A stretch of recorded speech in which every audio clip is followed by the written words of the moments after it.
आज यही वीडियो रे देखिबा आमे रेशन कार्ड को आपण किपरि डाउनलोड करिवे। जदि आपण नुआ कि रेशन कार्ड अप्लाई करिसंती आ आपण को एपर्यंत रेशन कार्ड मिली नाही बा रेशन कार्ड नंबर मिली नाही तो आपण ऑनलाइन माध्यम रे किपरि डाउनलोड करिवे आ रेशन कार्ड को प्रिंट आउट करिवे सब किछि आपण मानकु आज एही वीडियो रे देखैबी।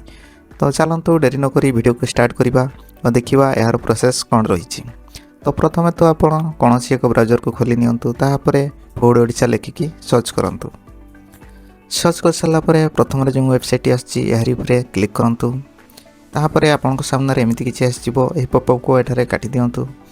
देखो एठारे रेशन कार्ड वेबसाइट टी एपरी किसी तार इंटरफेस आसी तो एठारे आपन ऑनलाइन सर्विस उपरे आपनकर पॉइंट को रखंतु तापर आपन सिटीजन सर्विस उपरे क्लिक करूँ। आगर जदि आपन एही वेबसाइट को केबे आसीथिबे बा या खोलिथिबे ताहले एठारे आपन को रेशन कार्ड डाउनलोड ऑप्शन मध्य शो करिवारे देखिथिबे किंतु वर्तमान यह देखाऊ नहीं। तो आपड़ किपरि डाउनलोड करेंगे रेशन कार्ड चलतु मु देखी। तो पुणी थे आप ऑनलाइन सर्विस उपर को आपंकर पॉइंट को रखु तापर ट्रांसपेरेंसी पोर्टाल जो अच्छी यार क्लिक करूँ। कर सारापर देखूँ एठारे सिटीजन सर्विस अच्छी आप नेशनल स्कीम रे आपन रेशन कार्ड को अप्लाई करेंगे ताहले एठारे देखूँ नेशनल स्कीम अच्छी यही डाउनलोड रेशन कार्ड उपर क्लिक करके आपन रेशन कार्ड को डाउनलोड करेंगे। जदि आप स्टेट स्कीम रे आपन रेशन कार्ड को अप्लाई करेंगे ताहले एठार मध्य देखंतु डाउनलोड रेशन कार्ड अच्छी यार ऊपर क्लिक करके डाउनलोड करेंगे। तो एठार आमे डाउनलोड रेशन कार्ड ऊपर क्लिक करवा। यहाँ पर देखंतु एठारे आपन को रेशन कार्ड नंबर मागिछि। तो यही रेशन कार्ड नंबर आपन पाइबे किपरि ता मध्य वीडियो रे देखैछि। आपण माने वीडियो को प्रथमे पूरा वाच करंतु तापर आपन जानि परिबे किपरि रेशन कार्ड नंबर पाइबे। तापर देखंतु आपन पुणी थरे रेशन कार्ड रो होम पेज को आसी जांतु। आसी सारा पर एठारे देखंतु नो योर EKYC स्टेटस यार ऊपर क्लिक करूँ। क्लिक कर सारा पर एठारे देखंतु आपन को आधार नंबर कि रेशन कार्ड नंबर मागिछि। तो एठारे आपणकर आधार नंबर को एंटर करूँ। आपन जार भी रेशन कार्ड अप्लाई करथिले तांकर आधार कार्ड नंबर को एठारे एंटर करूँ। तापर स्कीम टाइप रे आपन जदि नेशनल रे रजिस्ट्रेशन करथिले ताहले एहा को सिलेक्ट करिवे। जदि आपन स्टेट गवर्नमेंट रे रजिस्ट्रेशन करथिले ताहले एहा को सिलेक्ट करिवे।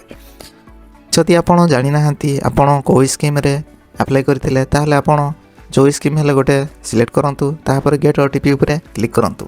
जदि आपन को फोन को मेसेज आछि बा OTP आछि ताहले आपन जानि परिबे आपन से स्कीम रे अप्लाई करथिले बोली। जदि आपन से स्कीम रे OTP आसु नाही ताहले आपन स्कीम को चेंज करके देखंतु पुणी थरे गेट OTP ऊपर क्लिक करंतु। ए भितरु आपनकर जदि रेशन कार्ड सक्सेसफुली जनरेट हेइथिबो ताहले ए भितरु जो स्कीम रे हेले भी आपन को पाखु गोटे OTP आसीबो। आधार नंबर को दे सारा पर स्कीम को मु सिलेक्ट कर दीछि तापर गेट OTP ऊपर क्लिक करछि। देखंतु आपन को मोबाइल को OTP गोटे सेंड हेतिबो सेही OTP को एठारे एंटर करंतु तापर गेट डिटेल्स ऊपर क्लिक करंतु। OTP को एंटर कर सारा पर गेट डिटेल्स ऊपर क्लिक करंतु। एठारे देखंतु आपनकर ना आसी जाइछि बापा ना आसी जाइछि। एठारे आपनकर रेशन कार्ड नंबर मध्य देखै दिछि। तो आपन जहाँ भी डिटेल्स देइथिले सब किछि एठारे शो कर दिछि। तो आपन एई रेशन कार्ड नंबर को नोट करके रखंतु तापर चलंतु देखिबा आपन रेशन कार्ड किपरि डाउनलोड करिवे।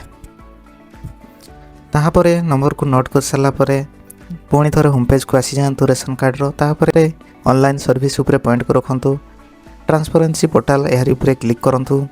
जेहेतु ये रेशन कार्ड टी स्टेट स्कीम रे रजिस्ट्रेशन होइछि तो मु एठारे state scheme download ration card ऊपर क्लिक करूछि।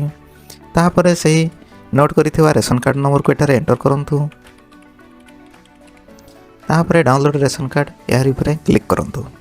देखंतु आपन को मोबाइल को पुणी थरे OTP सेंड हेतिबो सेही OTP को एठारे एंटर करंतु। गेट रिपोर्ट ऊपर क्लिक करंतु। देखंतु एठारे आपन को सामने रे रेशन कार्ड टी आसी जाइछि। या को आपन एठारे प्रिंट रेशन कार्ड ऊपर क्लिक करके या को प्रिंट करि परिबे नहले आपन सेव करके रखंतु। आज वीडियो रे एतिकी थिला। जदि वीडियोटी भल लागिथाय ताहले गोटे लाइक करिवे आ चैनल को सब्सक्राइब करिवे।